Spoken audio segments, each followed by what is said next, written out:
waaw man maa ngi tudd Badara Samb nekk premier vice-président conseil départemental bu Louga nekk aussi président kuréel googu ñuy wax. Dans ces organisations-là, il y a des ressources humaines. Et parmi ces ressources humaines, nous avons le président du conseil départemental qui dirige la collectivité territoriale, mais à côté, il y a ses membres de bureau qui sont ses vice-présidents et ses secrétaires élus. Aujourd'hui, avec l'acte 3 de la décentralisation, nous avons vu qu'il y a beaucoup d'améliorations par rapport au travail des collectivités locales qui sont, je l'ai dit tout à l'heure, qui sont des démembrements de l'État.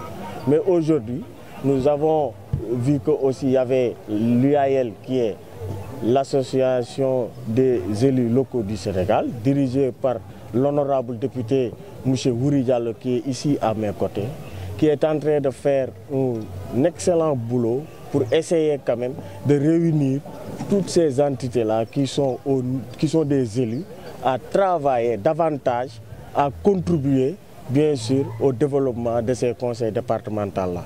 C'est en ce sens-là que ces vice-présidents et ces secrétaires élus se sont dit pourquoi pas se regrouper en association et aussi apporter leur contribution bien sûr au développement de nos territoires. Et une structure complémentaire mais pas concurrentielle.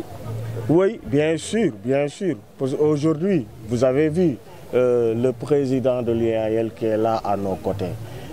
La démarche, c'est de faire tout pour essayer d'organiser l'ensemble des entités qui sont au sein de l'UAL et sous forme de système. Un système, c'est un ensemble d'éléments en interaction interdépendants. Ce sera une force pour apporter de très fortes recommandations au niveau de la décentralisation à travers bien sûr ces organisations-là, que ce soit l'ADS, l'AMS, etc. Oui. Le maître mot au cours de cette cérémonie, c'est un peu le problème des moyens qui se pose. Mais surtout, le président Diallo a plaidé, l'honorable, le statut de l'élu territorial. Qu'est-ce que vous en dites? Je l'ai dit tout à l'heure, parmi les ressources d'une organisation, celle de la ressource humaine est la plus importante. C'est pourquoi aujourd'hui, nous devons réfléchir à voir comment améliorer le statut de l'élu local. Le président de l'UAL l'a dit tout à l'heure, il faudra aussi faire tout pour améliorer le statut. Et dans l'amélioration du statut, il y a tout. Parce qu'ils vont renforcer non seulement les présidents de conseil départemental, ils vont renforcer les maires, ils vont renforcer les conseillers. Et tout cela réuni montre qu'effectivement nous devons développer cette ressource-là qui est au sein des collectivités territoriales. Et en les renforçant, ils seront plus à l'aise pour travailler pour le développement de nos territoires. Dañuy sant bu baax di remercier kuréel bii nga xam ne dafa boole vice-président yi ak secrétaire élu yu département conseil départemental yi nekk Thiès yi Sénégal yëpp ñu tey ñëw daje Thiès pour waxtaane wàllu décentralisation waaye waxtaane conditions élus yi loolu mënuñu lu dul ñaax leen loolu moo waral sama teewaay fii tey en tant que secrétaire général de l'AMS mais également élu élu de la région et élu national mais également du président Wouri Diallo qui est le président de l'association des élus qui fédère l'ensemble des associations faîtières mais également de Mbéri Sylla représentant en tout cas le président de l'ADS, notre frère le président Benjeloum. Si nous sommes venus, c'est parce que nous pensons aujourd'hui que cette association doit être soutenue. Il y a juste une recommandation que nous leur avons faite. Et il y a juste une recommandation, si nous avons fait l'ADS, nous avons fait maanaam problème yi ñu am ak yi ADS am. dañu am doole seen élu dañu am doole. On ne peut pas avoir un Sénégal endogène développé am dëkk yu am moyen am dëkk yu am état bi dafa war a jël injecter les ressources à la base ba nga xam ne le développement sera harmonieux et endogène. Donc appel boobu laa leen di lancer et c'est tout à fait possible. C'est tout à fait possible. Bu ñu ko joxee priorité et je pense fondamentalement foofu lañ leen di xaar te yaakaar naa xam nañ aujourd'hui les priorités sinon tu verras toujours des communes yu am doole mën na régler seeni problèmes am yoo xam ne amuñu. beneen aberration bi nga xam ne moom la ñu gis mooy tey jii nii boo demee dans les ministères ñoom loolu dañ ko fi fekk muy jël nguur gi voté nañ budget bi mais boo demee ministère de l'éducation nationale wala ministère de la santé nga xam ne c'est des compétences transférées ñu ne. Domaine boobu lépp lu ñu war a def war nañ ko mën a jébbal maire bi mais am na communes yoo xam ne boo demee ñu ngi fay tabax ay salles de classe kan moo koy tabax ministère de l'éducation nationale. Vous pensez que Babacar en ce moment où 90% des maires du Sénégal c'est de hauts cadres di public wala ci administration bi war lañ leen mën a utal ay entrepreneurs Dakar ñu ñëw di tabax ay salles de classe nga xam ne dans ton périmètre boo defee un appel à candidature war na mën a tabax salle de classe en 3-4 mois. C'est ça l'avantage.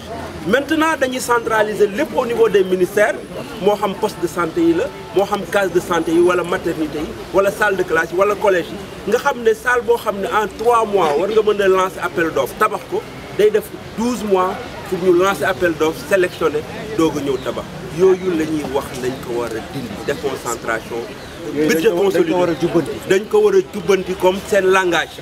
comme niñ ko fekkee am na loo xam ne président Macky Sall def na ko ñi ko jiitu def nañ ko fi ñu leen di xaar mooy li ñu deful te ñu gëm ne war nañ ko mën a def bu fekkee rupture bi ñuy wax mi ngi ci. Merci beaucoup. message boobu diisul si man parce que suma le secrétaire général de la MSC là le président Bérissi là est là donc boobu sas bi du diis parce que c'est une famille ma dañu benn famille la ñun ñëpp ay élus territoriaux lañ nous sommes des élus locaux donc jafe-jafe yi ñu am yi maire yi di am yi président yi di am yi ñoom tam ñoom loolu la ñu am parce que boo xoolee ñoom ñooy faire fonctionner l'exécutif au niveau du territoire parce que boo demee adjoint nga fay fekk boo demee ci département vice-président yi ak secrétaire bi nga fay fekk donc ñoom il est important ñoom ñu dajaloo waxtaan génne seen jafe-jafe documenté ko ñun ñu jëbal ñu ko ñu xool ci état bi rôle état bi lan lañ mën a def plaidoyer pour auprès du ministère auprès du président de la République pour que ñu jël en charge les difficultés liées pas seulement au statut de l'élu mais ci domaine yi yëpp beneen bi aussi document boobu dinañ permettre base parce que dañu am encore ay rencontres ak nos partenaires techniques et financiers donc partenaires yi nekk yi fépp wax naa leen sànq dañuy rencontrer les ambassadeurs dañuy rencontrer les ONG et tout récemment ci 3 Cap Santé ñoo xam ne regroupé na 30 organisations de la société civile ci biir réew bi daje nañ ba ñu signé convention entre ñoom ak UAL pour ñu def benn plaidoyer bi pour que ñu mën a améliorer les conditions ñoo xam ne liggéey élus territoriaux au niveau de la base loolu la amoon li may wax maa leen gërëm di gërëm la presse di leen sant parce que seen présence bi vraiment dafa am solo ci ñun yëpp ci ñun et président Badara vraiment boo gisee cette présence da nga war a kontaan da nga war a continuer di collaborer ak ñoom parce que loolu dafa am solo. communication mooy boo duggee ci néeg alors que boo taalee lamp rek day leer loolu mooy communication mais boo amul lamp rek di nga réer ci biir néeg maa leen gërëm di leen sant.